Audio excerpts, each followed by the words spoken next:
It was a very important first step for us.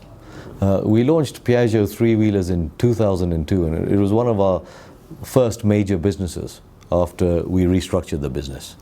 And this really represented, yesterday represented another major stepping stone. That is our transition into the EV space.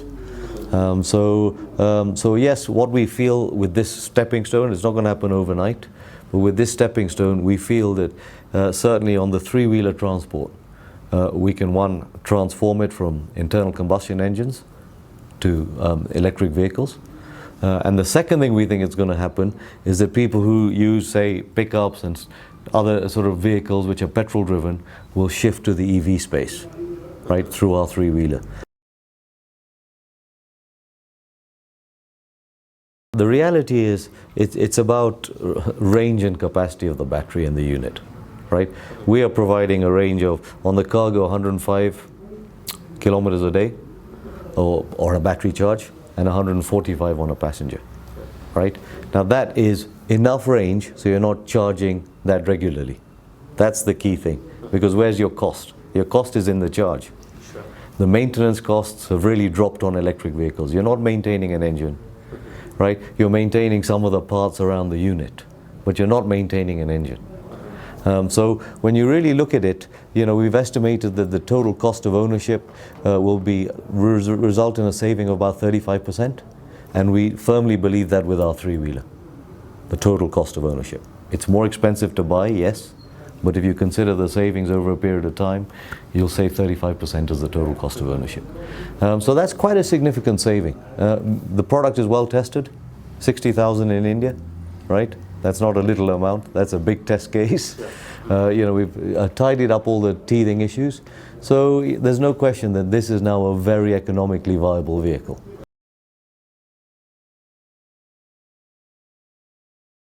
Coming back was a great move.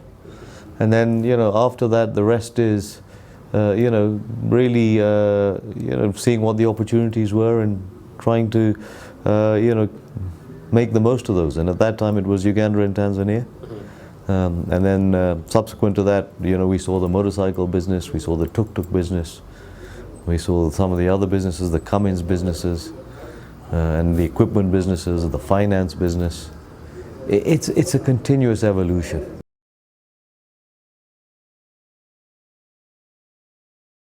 If I was to say one thing, I'd say that you know, when we always looked at the Asian tigers, we always thought about the African lions, right? Yeah. That story has not transpired yet, right? When you look at these economies, they've not emulated the growth that the Asian tigers did, right? And I'm hoping now, when you look at the demographics of Africa, like 2050, 25% of the world's population will be African, 40% of the world's working population will be African, you know, 40% of the minerals will be African.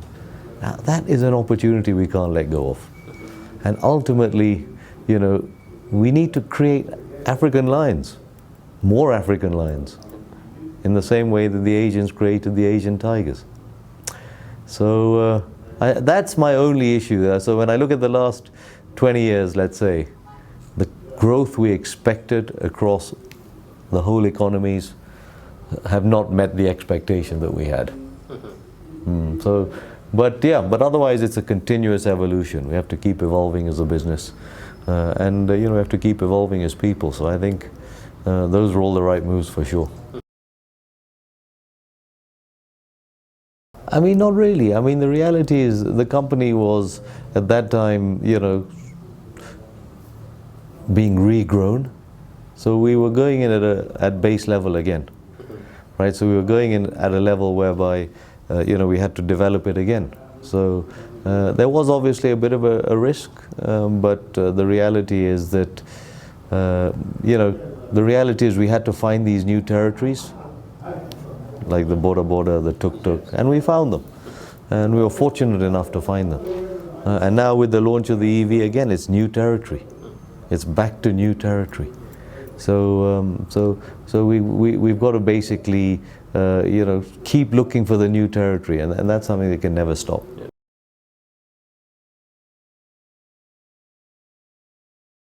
It's been a very interesting journey.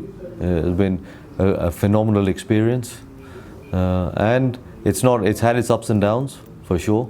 It definitely has its ups and downs. It's not plain sailing. I think had we not had so many disruptions, it would have been a bit more plain sailing. But first, we've had so many disruptions: the financial crisis, then we had COVID, then we had all these wars that have taken place recently. So there's been a lot of disruption, which has always changed the nature of the business. But the ultimate thing is that what I would like to have seen is a bit more growth across the economies. I go back to that.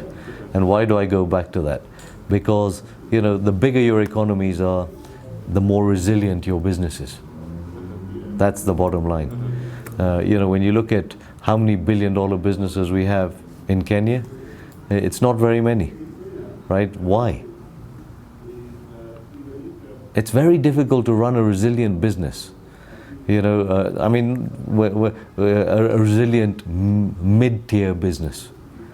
If you want to get to large is easier. Running a business of $1 billion is the same as running a business of $100 million, in that sense.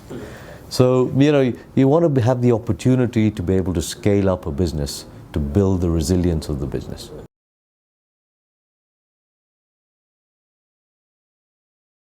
The diversity of our business is really what's helped us. Imagine if we'd just been in the border business. The volume has dropped 77%, official statistics. We'd have a problem. Right? The fact that we have the finance business, the fact that we have the regional business, the fact that we have the real estate business, puts us in a much stronger position. I'm not saying it puts us in the perfect position, right? It's never perfect, because these are all businesses that are work in progress. You look at all these businesses, they're new businesses.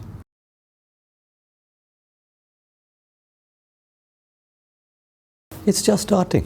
When I look at the CNG business, it looks very much at the beginning of the journey, in terms of where it is. Right? Today you look at so many of our businesses, they're still at the beginning of the journey, right? We just need to see these economies continuing to flourish, the promise of Africa continuing to be realized. And then, we'll really see where these businesses end up in a few years' time. But the promise of Africa has to be realized. That's a non-negotiable. It takes a good organizational structure and good people, right, and good systems. And I think, from that perspective, I think, we've got great people, we've got great systems, right, today particularly. But what I would say is that what makes them more difficult is the lack of growth in those lines. So if you look at last year, so many lines dropped. The border was one of them, right? Managing situations where business volume as a marketplace, not as car in general, but as a marketplace, comes under pressure, right, makes doing business more difficult, right? So that's really where the challenge is, if you ask me. If the markets were all growing and the businesses were all growing, it's much easier to manage them, because they're all highly successful, right? It's when you go through a decline spurt in a marketplace that you have to manage things a lot more carefully. And so it's like that. It's been quite a learning curve for us. The development of leaders is a continuous job, right? And the truth is, what we've seen in Kenya is that there are many talented people in Kenya. And I'm sure that the next generation of leadership, this company will be better than the current generation, right? We've got some really capable people in the business, really capable. From a technology perspective, intelligence, all of them. They tick all the kind of key boxes. And so I think we just got to keep developing, keep maintaining, but build a sustainable business. Ultimately, for me, my job is to build a business that's sustainable, so that when I hand over to the next generation of leadership, they can continue to thrive on that. And that's why I talk about this diversity, this economic growth, right? so that we can continue to develop a sustainable business, right? A business that can continue to develop itself and grow without too much hard work. Right now it feels like to grow we have to work so hard. It's like sort of, it's like treading under, staying still above the surface, but underwater you're just paddling very hard.